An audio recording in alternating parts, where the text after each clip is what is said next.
Hi everyone, I'm Paige Abbott, registered psychologist with Sana Psychological. Thanks for joining me today. Today I wanted to talk about how come it is so difficult for people to let go. And what I'm talking about there can mean relationships, it can mean behaviors, it can mean things, it can mean whatever your brain is attached to, because that's what it fundamentally comes down to is attachment. Now, it's important to remember that this isn't a choice thing. It's not just down to willpower and control. And I see a lot of people get caught in that and really beating themselves up for still thinking about a partner once the relationship has ended, even still wanting that partner once the relationship has ended, even if it was a completely toxic and dysfunctional relationship. And people are so hard on themselves about this because they're otherwise very rational, very logical, and so would think that if I can appreciate this relationship was unhealthy for me and I left it, then I would be happy. But then they're frustrated when that's not always the case. And the stumbling block here and the barrier to that freedom and that happiness is the brain and the brain's attachment to that relationship, that person, and not even just them specifically, but to the reward and to the dopamine that came out of that relationship. Let's go back. So the fundamentals of attachment are physiologically based, that right from the get-go, we are programmed to seek out attachment. We need that as infants and as newborns to be able to survive. So we are programmed to seek out strong attachment for survival. For some people, this continues on stronger than for others, and hence why there's some people who really have an incredibly difficult time letting go from things, whereas other people don't tend to have that challenge as much. But we all have that fundamental drive for attachment. It's just then through our genetic programming, our environmental exposure, and just our individual makeup and resilience kind of determines how strongly that part of our brain is wired and functions as we move through life. So we start off as attachment-seeking human beings. For some, who are also vulnerable from genetics to have that strong attachment and almost a dependence to things. I call this addiction. You may just look at it as attachment. That's okay as well, as long as you're appreciating that what that means is that some people are more vulnerable than others to their brain getting very attached to, again, people, things, behaviors, that kind of stuff. So for those individuals, as they move through life, have different experiences, do different things, that exposure comes with neurotransmitters. A big neurotransmitter that's involved in this process is dopamine. Dopamine is the neurotransmitter that tells us when we've done something that came with kind of a strong response. A lot of people talk about it as the reward neurotransmitter. Reward can be a bit of a misnomer, I find, because people can start to get confused thinking then that that behavior necessarily feels good subjectively, which it doesn't always. So just because something gives our brain a hit doesn't actually mean that for the individual, they're enjoying and appreciating that experience. The really obvious example of this is substance use. Sure, it may start off feeling okay for the person, but as time goes on, you will hear people who struggle with substance use and dependence saying that they don't even know why they're using anymore. They don't get a hit or a high out of it. They don't feel good doing it, and yet they're still doing it. Well, the reason for this is that that reward circuitry has been fueled by the substance, and the dopamine has trained the brain. Glutamate, another neurotransmitter, has solidified that in the memory to basically tell the brain, we need to do more of that.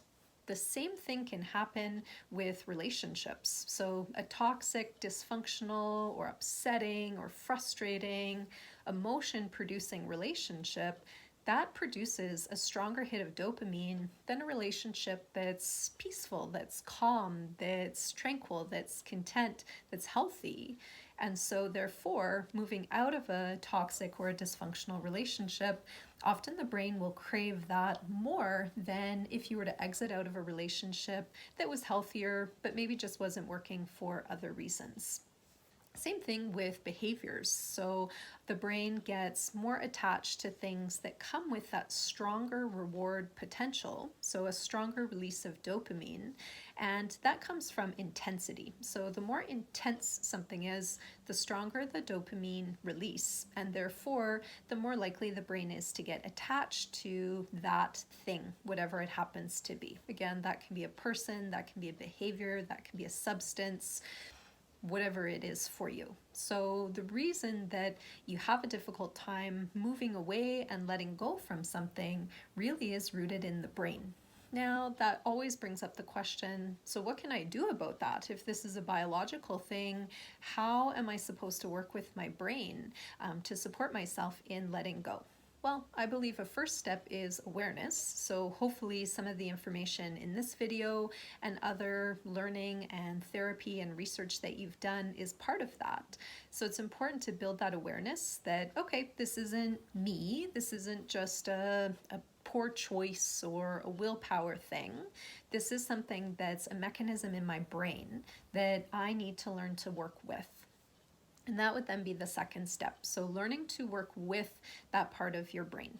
And an important part of that often will involve some sort of detoxification period. So taking time to have a break from that person, that behavior, whatever it happens to be. And I know that can seem a little bit counterintuitive because obviously you're having a difficult time moving away from that.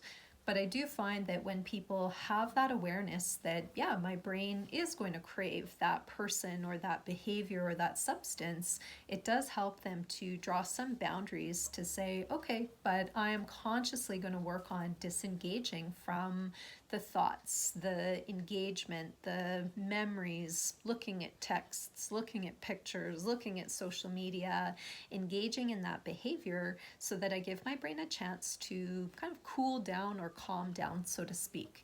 And in doing that, while focusing on other parts of your life, and that's another important component, is you need to be building a plan for how do you want to live? What are the healthy things that you want to be doing for yourself to look after yourself? So as you build that up, that will then allow you through that detoxification period to start to feel that sense of freedom. There will be cravings, there will be difficult moments, and so a support network is a really important thing. People who understand what you're going through, that you can talk to, whether these are friends, maybe family members, maybe a neutral support group, a therapist, all of the above. The more people that you have in that network, the more accountability you have to those boundaries for that detoxification period, as well as just looking after yourself. So as you start to do that more and more, again, it just helps to give that clarity that, okay, I have my own life, I am my own person, I can start to detach, I can be okay without this person or this behavior or this thing in my life, and I can start to slowly say goodbye.